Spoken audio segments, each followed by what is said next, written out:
Assalamualaikum warahmatullahi wabarakatuh. Apa kabar semuanya? Sehat ya? Alhamdulillah. Ya, kita membahas malam ini, kita membahas masalah masih dalam masalah ya pendidikan ya. Yang kemarin ya 3 atau 4 video yang kemarin kita bahas masalah sejarah masuknya Islam, sejarah pahlawan Teku Umar, Cut Nyak-Dien, terus Sultan Iskandar Muda ya. Hari ini masih dalam dunia pendidikan ya. Kita membahas masalah kurikulum. Yang kurikulum kita itu udah 11 kali loh, 11 kali kita gonta-ganti. Ya.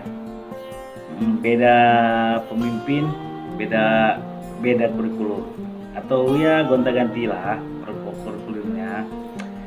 Ya kan pemimpin itu kan sebelum ini kan ada visi dan misinya untuk pengen lebih dari yang udah ada, pengen lebih ya tahun yang akan datang. Oke.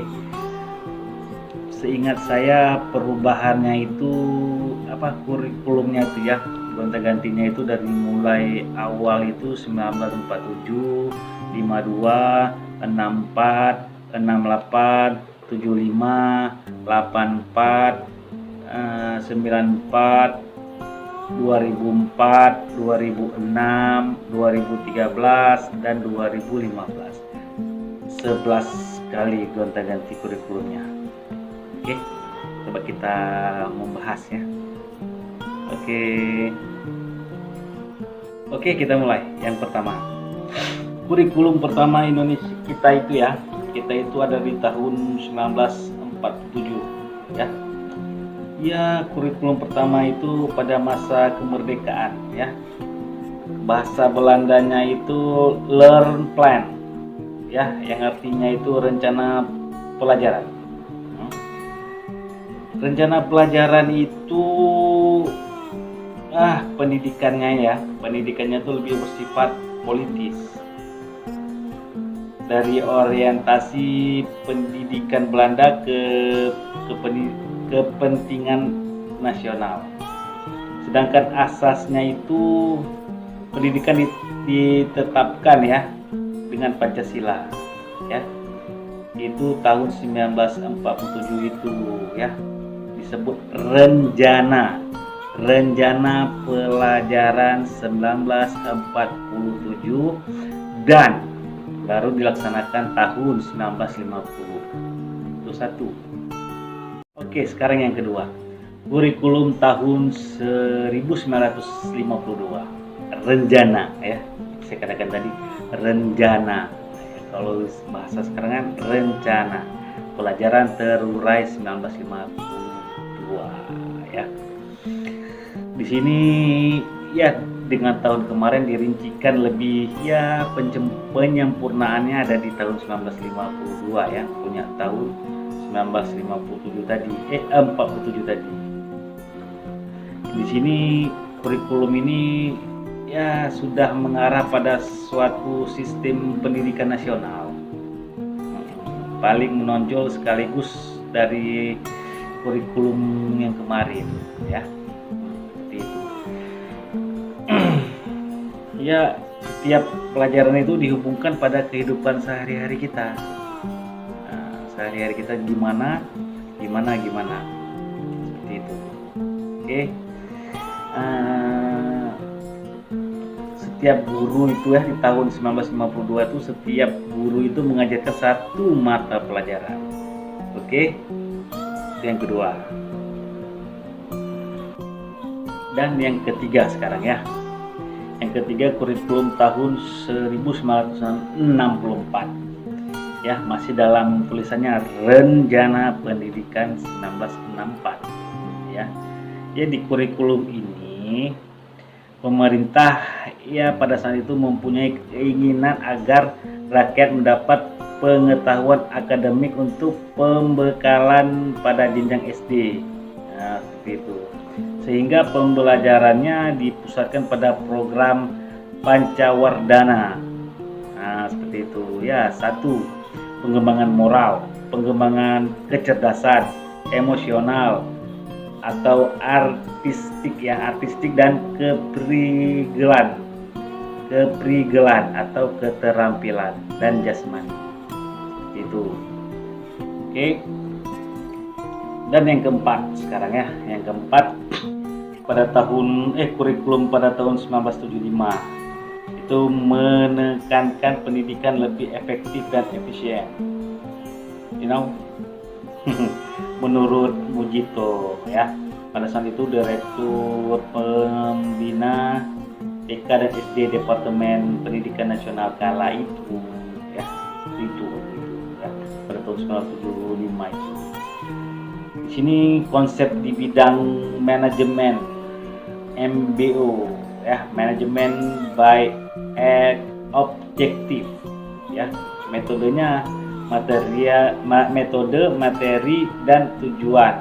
Pengajaran dirinci dalam prosedur pengembangan sistem instruksional ya, PPSI ya, dikenal dengan istilah satuan pelajaran, yaitu rencana pelajaran setiap satuan bahasan ya.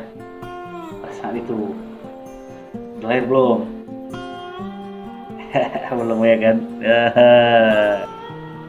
Dan yang kelima ya, kurikulum tahun 1984. Ini modelnya disebut cara belajar siswa aktif, CBSA.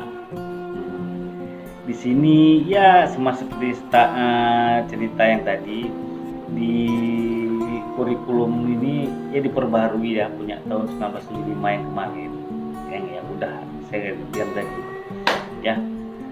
Posisi siswa ditetapkan di sini sebagai subjek belajar satu ya, dari mengamati sesuatu itu, mengelompokkan, terus berdiskusi hingga melaporkan. Di situ. Oke, disitulah yang disebut dengan metode cara belajar siswa aktif, CBSA. Oke, itu yang kelima. Oke, sekarang yang keenam. Oke, sekarang kurikulum tahun 1994 ya. Suplemennya ya seperti ini, dimana 1994 itu kurikulum itu sungguh sangat padat ya. Di situ ada muatan lokal mata pelajarannya ya. Nah, misalnya ya bahasa daerah, kesenian, keterampilan daerah dan lain-lain. Ya seperti ya yang tadi ini, di kurikulum ini memadukan kurikulum sebelumnya yang mulai dari 1975 dan 1984 ya. Di kurikulum 1994 ya. Ingat saya, ada nggak yang seangkatan dengan saya ya waktu sekolah SD itu tahun 1994? Nah, ada nggak? Ada aja ya. Ingat nggak kawan dengan mata pelajaran mulok, muatan lokal? Mulok, muatan lokal ya. Ini pelajaran tambahan ya, wajib yang diikut sertakan dalam kurikulum pembelajaran di era itu. Biasanya ini disesuaikan dengan sumber daya, budaya, atau potensi yang ada di daerah di mana sekolah kamu belajar. Oke. Terus seingat saya, kalian masih ingat nggak dengan mata pelajaran PMP, Pendidikan Moral Pancasila ya. PMP itu wajib di era 70-80 ya. SD, SMP, SMA, perguruan tinggi wajib mendapatkan mata pelajaran itu ya. Itu sumbernya ya seperti saya katakan tadi, dari Direktur Jenderal Guru dan Tenaga Kependidikan Kementerian Pendidikan dan Kebudayaan, Kemendikbud. Oke. Nah, saya akhiri dulu sampai kurikulum ke-6. Oke. Besok 6 dari 7, 8, 9, 10, 11. Oke. Sekian, terima kasih. Wabillahi taufiq wal hidayah. Wassalamualaikum warahmatullahi wabarakatuh.